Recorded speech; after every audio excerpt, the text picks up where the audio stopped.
Welcome to Next Time Around, brought to you by Powerverse, the podcast where we take on the big questions of the green transition and explore how the world is changing for a cleaner, brighter future.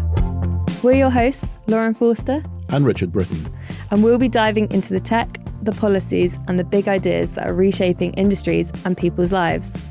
Whether it's cutting-edge technology or shifting priorities, we're here to figure out what it all means for you and the world that we're building for tomorrow. So get ready as we take a fresh look at how changes today are laying the groundwork for a better next time around. Our guest today, Raj Lyons Chohan, is founder and CEO at Affinity EV, a pioneering automotive and energy technology platform that transforms dealerships' connectivity. Raj has been a driving force in the shift towards electric vehicle adoption, removing the barriers for dealerships and car manufacturers to deliver a frictionless sales experience and speed up sales cycles. With a mission to connect automotive and energy ecosystems, Raj is working with key partners worldwide to improve the energy landscape and the futures for those to come. Welcome to the podcast, Raj. It's lovely to have you here. Would you be able to tell us a bit about you and your background? Yeah, so I was originally born here in London. I moved to Ireland at the age of 4, myself, my mum, my younger sister. And I was kind of brought up in a real entrepreneurship environment where my grandfather was a real mentor of mine. He was a serial entrepreneur. He had one of Ireland's most successful trophy and crystal shops. So was really heavily involved in that. And since I was kind of knee height, I was always around him, out in the trophy shop, be it putting trophies together, helping them with deliveries or anything like that. Few other areas he was interested in was he had this passion for pets and animals, and we had a lot of kind of dogs around the house, cats and stuff. But one of the big ones, and I suppose my first sales journey, I suppose, was at 8 years of age, where this is a real Irish story, but he had a cabbage patch. And I remember he got the cabbages and put them into the box, and we headed off in the van and we went to the local town, which is Ballinasloe. Pulled up outside one of the roughest council estates in the area. He passed me the box and he said, "Don't come back to me until you sell all those cabbages." So I was literally knocking on the doors, asking people to buy a cabbage for 20p at the time. But great exposure, brilliant upbringing, and kind of gave me that selling mindset and that entrepreneurship, I suppose. Did you manage to sell all the cabbages? I sold all the cabbages, yeah. How long did it take? Yeah, a couple of hours. I think people felt sorry for me and said, "Who's this guy knocking on the door asking to buy a cabbage?" But great experience. And it was really great upbringing as well. To have mentors, I think, is very important throughout your career, even from a young age. Then from there, I suppose I went to a local school called Garbley College. School wasn't really for me in that I was one of the boys, really didn't want to do the homework, stuff like that. So big into football or soccer, played at a quite high level. Always the dream to be a professional footballer, but unfortunately wasn't at that level to make it. So kind of left school, left college, I suppose, with this kind of unknown of what will I do. And really interesting, what I'd done was I actually went washing cars. So I kind of looked around at a couple of local dealerships and started valeting cars. That was the start of my automotive journey, I suppose. That sounds like a fascinating childhood, Raj. And when you started to work doing the car washing, that obviously brought you in touch with dealerships. Am I right in thinking that that was your first exposure and started on your journey then for Affinity? Absolutely, yeah. It was in Monaghan's and Sons, a multi-franchise Skoda dealership in Galway. Again, we talk about mentors. I was very lucky, had a real good mentor there in a general manager called Thomas Palmer. And at the time, an apprenticeship came up and I was kind of like, will I, won't I? And I decided I'd take the apprenticeship in mechanics. And that was my real journey into automotive. Fascinating. So before you were involved in software engineering, you were involved in working with cars and their engineering. Yeah, so I spent 4 years doing my apprenticeship program. Dealership, about 15 technicians. And again, kind of had always ambitions, no matter what I do. I want to be the best I can. And that led me to be the workshop controller before I was even qualified as a technician. So I was overseeing 15 technicians in a multi-franchise dealership and one of the youngest in the country. Really enjoyed it. And how did that experience help you learn more about cars? Yeah, I think I wasn't the best mechanic. I'd go in with a white T-shirt in the morning and I'd make sure I'd come out with a white T-shirt, so I didn't like getting my hands dirty. Yeah. So what I was doing was kind of speaking with the customers, understanding what the faults were in their car. And I think that's a big thing in mechanics, is understanding the problem and then to relate that back to the actual qualified technicians that were doing it. Because some of these problems in their cars, they go in, I could have a rattle in my front left wheel. Yeah. It could be something so small as the fix, but it's understanding that problem and understanding the customer problem. So really enjoyed that customer-facing approach, I suppose. It's really interesting what you said about the interest in finding problems. You've obviously identified an important problem in the market today, which has led you into starting and growing Affinity EV. Maybe you can tell us a bit about what that gap is that you saw in the market. Yeah, absolutely. So what happened was, when I was a technician, I stepped up the role, so I became a service manager, an after-sales manager, so I was looking after multi-franchise dealerships.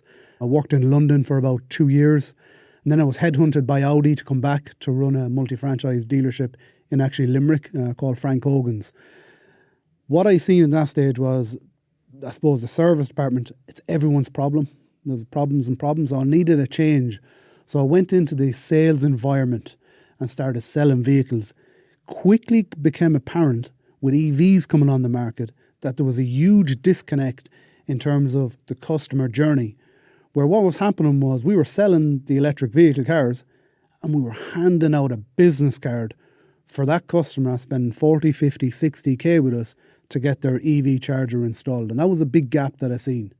And getting that first-hand insight from the customer, what was it like for those people that were getting the card? What was their response after they come in for this big experience of getting a new vehicle and they've got it, and then I guess they start to think about, this isn't something I can take down to the local petrol station, I'm going to have to charge it up. Can you talk us through that, please? Yeah, I think it's very important to understand the profile of the customer and the profile of the customer back then.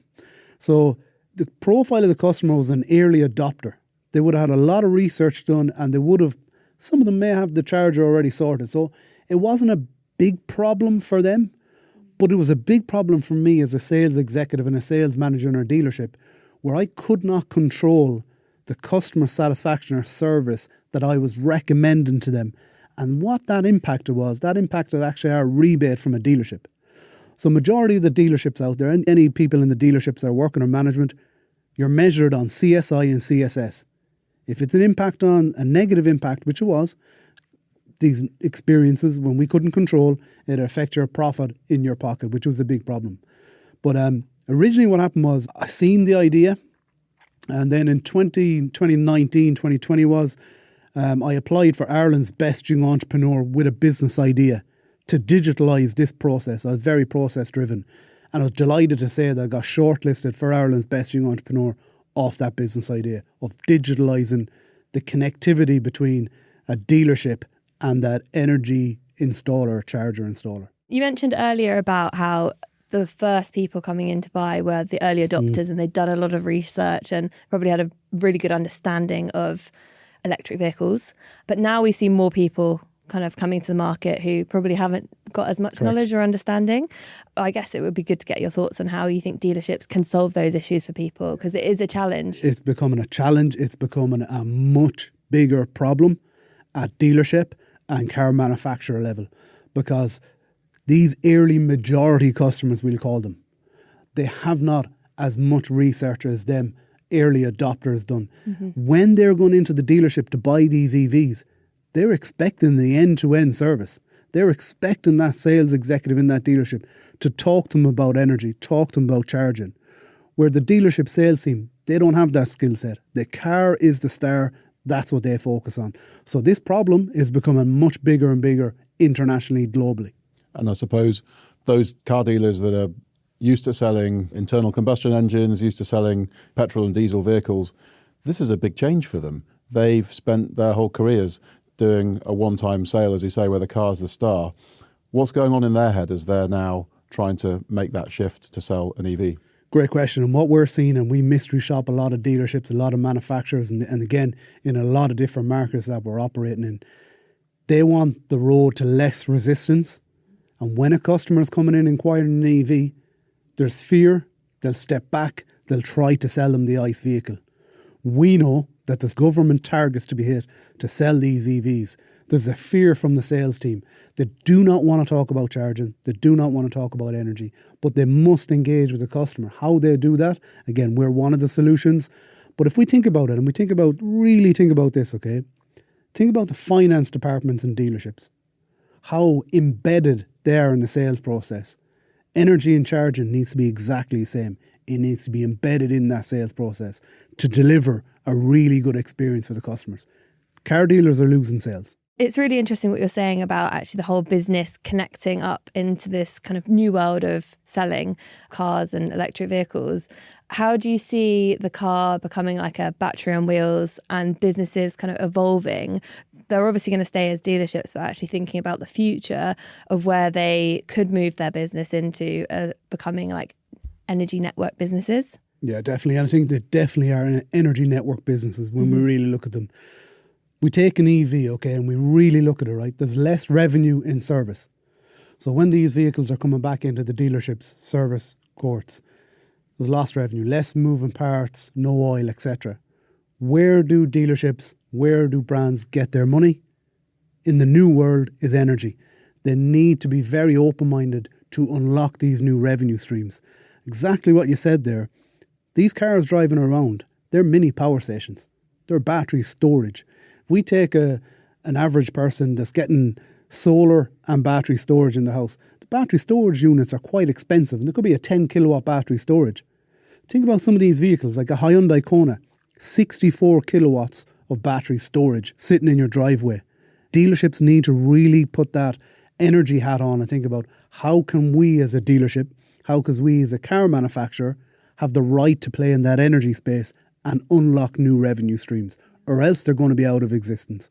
And there's a lot of value in that, and nobody's doing it effectively yet. So the first person to the market here to really understand the data that comes from that car and what it can do for the future will win in the environment. Definitely. There's first mover advantage in this space. When we look at some of the big brands and coming to market, we've seen a lot of these Chinese brands coming into the UK and European market. Price point is excellent. But again, how do we as dealerships or car brands unlock? And it's about that connecting up that ecosystem, that end-to-end piece. Like when we look at home solar, car dealers should be that route to market for home solar. The EV charger, in my opinion, is the gateway product to full home electrification. That's where the dealerships need to be at. So Raj, you mentioned that the EV is the entry point into the home and there's more opportunity in terms of home energy management that can be opened up. Could you go into a bit more detail around that? Yeah, looking at different markets, and so I'll give you an example of Europe and then the US. So in Europe, if you look at what VW is doing, they have LE as in the brand. And again, multiple different solutions they're offering to an EV buyer, like a home solar, battery storage. And again, it's all around that home energy piece. But each of them products, that's a revenue stream for the dealer or the car manufacturer. Same with the likes of GM in the US. They have a division called GM Energy, where again, when you're purchasing a vehicle, you have that ability in a seamless connectivity way to purchase your home solar and battery storage. Interesting thing around that is the first thing that'll come into a listener's head today is, whoa, that's going to be super expensive. But they have really interesting ways of selling these products and interesting finance solutions around that. So when you look at VW Finance, for example, and they're selling finance on cars, maybe in 12 months' time, it's finance on actually home solar solutions. So again, there's plenty of different ways you can do it to make it affordable to the end user. And then there's power purchase agreements, etc. There's clever ways of selling these products to market without the heavy price. It's fascinating getting your perspective on this, Raj, and the things you're saying are very interesting to us.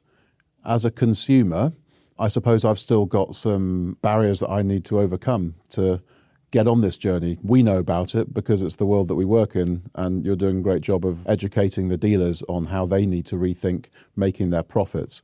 If you're a consumer, what sort of things are going to make the difference in terms of being able to get that joined up buying experience? The buying experience, that joined up buying experience is super important when they're moving to electric mobility. And what we see is there's a huge savings to be made from going from an ICE vehicle to an EV. We know the savings. But there's another savings that they don't know about that we as an industry need to educate them and make it simple for them, is that home energy management piece. Is how much they can save with that, with the correct home energy tariff, by managing an agile tariff, generating revenue. But it's all down to simplicity for the consumer. Again, we go back to that early adopter stage, very clued in. We move to that early majority. Simplicity and ease of doing that as well, in a seamless, connected way. What I will say, if we look, I'm not going to name the brand, but there's numerous brands out there, car brands doing this, right? So what they'll have is, and think of yourself as a consumer for 1 second, right? And this is the problem you're facing today. You go in to buy your, not going to say the car brand, but they're all at it, to buy your EV car. You buy your EV car, and that car brand has 4 or 5 different partners. They'll have a partner for the charger, they'll have a partner for home solar, they may have a partner for public charging, and they'll have a partner for home energy, okay? You buy the vehicle, guess what's happening next? You as a consumer are being inundated by an energy provider contacting you, say, hey, Mr. or Mrs. Customer, would you like our home energy tariff? I've seen you bought X, Y, or Z car. You put down that phone or you close that email, you're getting another different one again from a charger brand. Hey, you've bought your car, blah, blah, blah. Would you like a home charger? There's this total disconnected ecosystem going on, really confusing these customers. There needs to be a single digital touch point offering the consumer the full end-to-end in one visible space. At the moment, not happening. One of the car brands, which is absolutely crazy, and I spoke about this earlier, is they've actually done a partnership with a kind of a broker, a third party, where you buy the vehicle and then this third party is offering you an app. It's crazy. They'll offer you, with this public charger network, you get £100 off. Use this one, you get 12% off, you get 20% off. Use this charger, you get 10 or 20.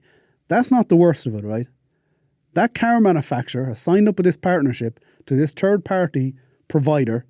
That third-party provider is offering that car brand's customer a different service partner.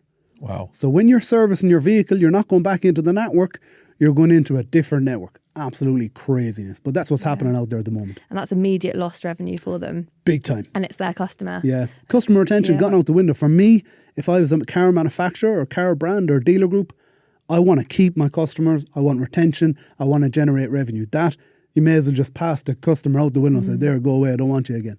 Yeah, I think it's a key point, the end-to-end customer journey there, because everything needs to be convenient for the customer. Otherwise, that's another barrier and your risk of losing them through that process increases. We've talked a lot about how the current process isn't set up effectively to sell EVs and for the future. But obviously, moving to a new model is overwhelming for dealerships, and people might not necessarily know what the best alternatives are out there. It's a lot of data that they're potentially having to consume.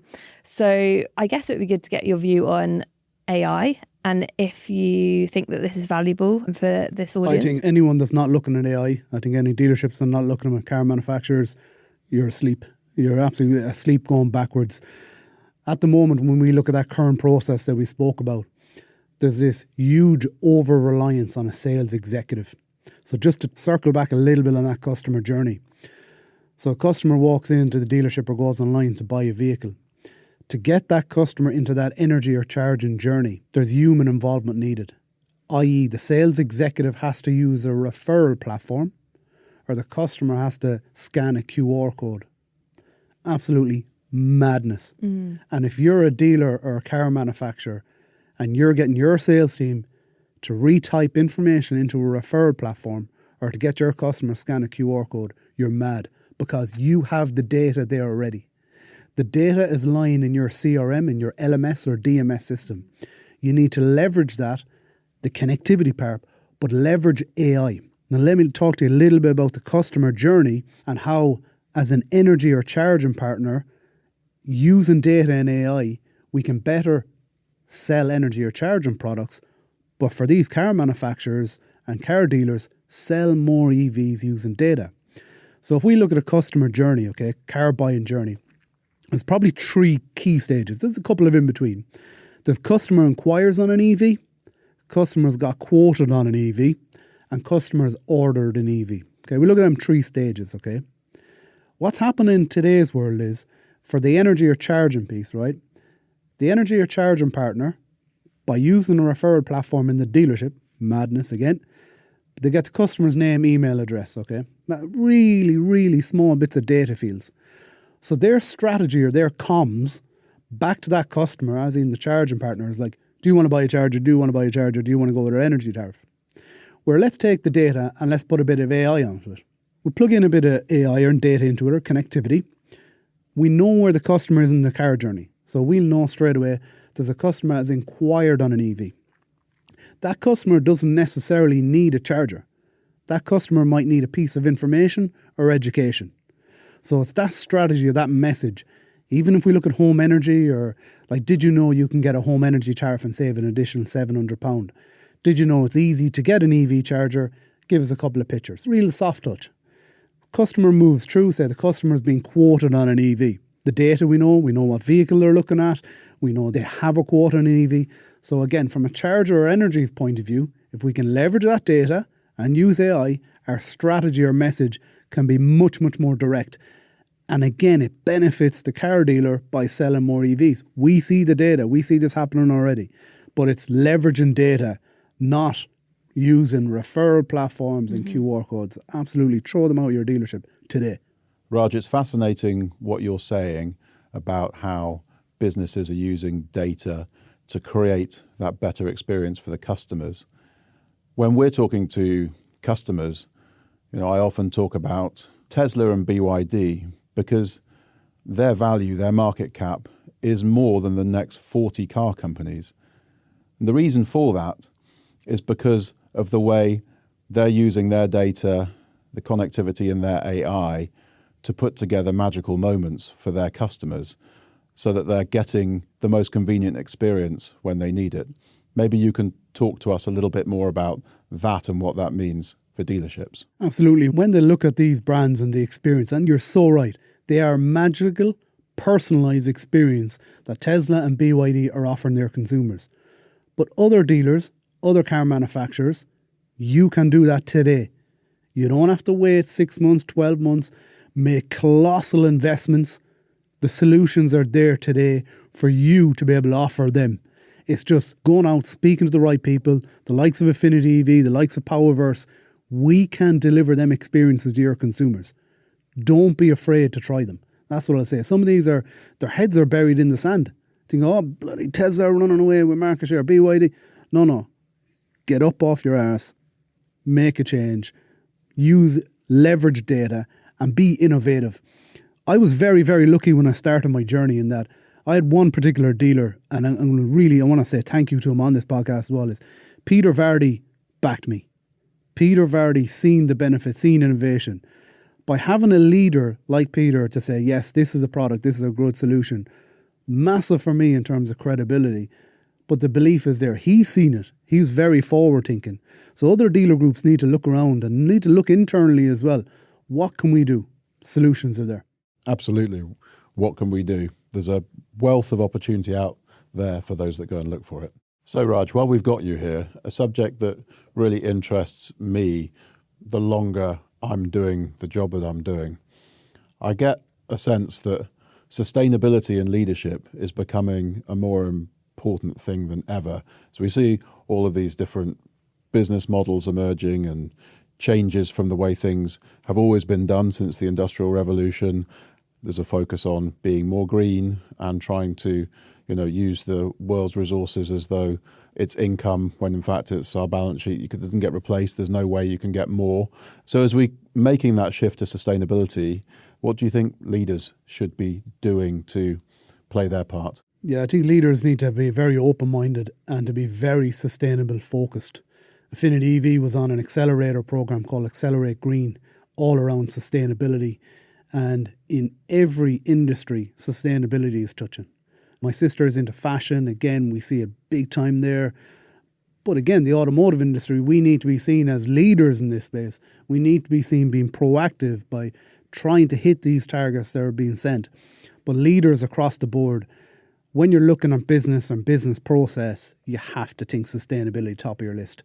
And again, if we're talking about EVs being the future, sustainability is line in line with that. So again, if you're not thinking that, you're sitting backwards and you're going backwards. Thank you. Raj, I just want to say thank you very much for joining us today. It's been great to have you on. If I could get you to give one last piece of advice to anyone who's in the automotive industry, what would it be? I think if you're in the automotive industry and you're a senior leader and you have your sales team using a referral platform or a QR code to allow your customers get home energy and charging, you're absolutely losing. You're losing sales. You need connectivity and you need to deliver exactly what Richard is saying, the magical personalised experience of your consumers. There's a solution out there today. Absolutely. It's time for change. Brilliant. Thanks a million. Great. Thank you very much. Thank you, Raj. Thanks for coming on. Enjoyed it. Thank you, Richard. And that wraps up this episode of Next Time Around. Thank you for tuning in. We've absolutely loved diving into challenges and opportunities dealerships and car manufacturers face as they navigate the electric future. As we've explored, there will be winners and losers, and those who embrace AI and diversification will lead the way. We hope you've enjoyed this discussion and it's given you plenty to think about. See you next time. If you enjoyed this episode, don't forget to follow us on LinkedIn by searching Powerverse or share it with someone who might find it helpful. To find out more about our software, visit our website www.powerverse.com. Thanks for listening to Next Time Around. Until next time.